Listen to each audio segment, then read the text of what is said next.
confinement, Librairie des Beaux, je vous propose 3 lectures. Moi, je vais vous présenter Âge tendre de Clémentine de Beauvais chez les éditions Sarbacane. Alors, Âge tendre, ça se passe dans un avenir proche. Et la présidente de la République décide que tous les élèves qui sortent de 3e doivent faire une année de service civique.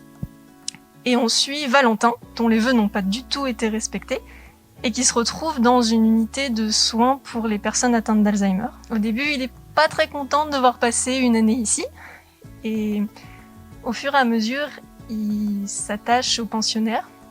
Et sa première mission, c'est de dire à une pensionnaire qu'elle a perdu un concours, et que malheureusement, Françoise Hardy ne pourra pas venir chanter pour elle. Mais ça le met tellement triste de dire ça à cette dame, qu'il décide de lui dire le contraire. Françoise Hardy va venir chanter La maison où j'ai grandi pour elle. Et il va vite devoir trouver une solution, parce qu'il va devoir faire venir Françoise Hardy jeune, maintenant.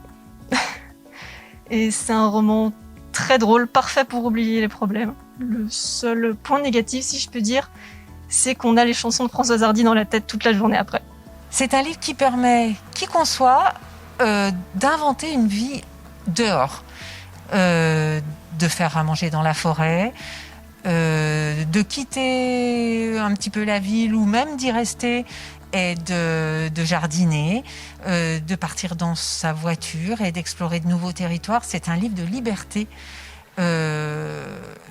et qui enjoint pas de faire, mais simplement d'essayer de faire, d'essayer d'aller au bout. Et c'est très intéressant. C'est un grand moment de liberté et qui ouvre à plein de possibles. Et je pense que c'est pour ça qu'on l'aime aussi.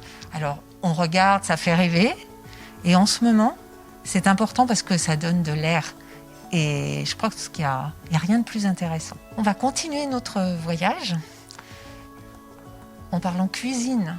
Grâce à cette cuisine, on va pouvoir aller jusqu'en Italie. Et comme on a le temps, on va pouvoir feuilleter les nouveaux livres de cette rentrée, en commençant par la cuisine vénitienne et le magnifique Polpo. Voilà, je vous le conseille. C'est un voyage culinaire, mais c'est aussi un très beau voyage en Italie, dans cette merveilleuse Italie qui nous manque un peu en ce moment. On continue l'Italie avec cette édition de La Cuillère d'Argent que certains connaissent. Et La Cuillère d'Argent nous a fait un spécial cuisine végétarienne. On reste toujours dans ces recettes familiales, faciles à faire, avec des ingrédients qu'on a facilement sous la main. Et ça reste de très très beaux cadeaux de Noël. On va s'en aller un petit peu, on va partir en Israël, où Ottolenghi nous régale pour cet hiver avec 2 livres. Voilà le premier, Savor, et voilà le second, Simple. Donc on remercie aussi Ottolenghi de nous avoir fait le simple, parce que ceux qui le connaissent un peu savent que les ingrédients, on ne les a pas forcément sous la main, mais je vous assure, pour les avoir déjà testés, déjà essayés, il est facile des fois de biaiser un petit peu, donc laissez-vous aller. Laissez-vous emporter par cette cuisine absolument savoureuse, absolument merveilleuse. Et des cadeaux de Noël, comme ceci, ce sont des livres qu'on garde, qu'on transmet, et qui ne sont pas simplement des recettes de cuisine, ce sont des voyages. Et pour ça, je vous le conseille.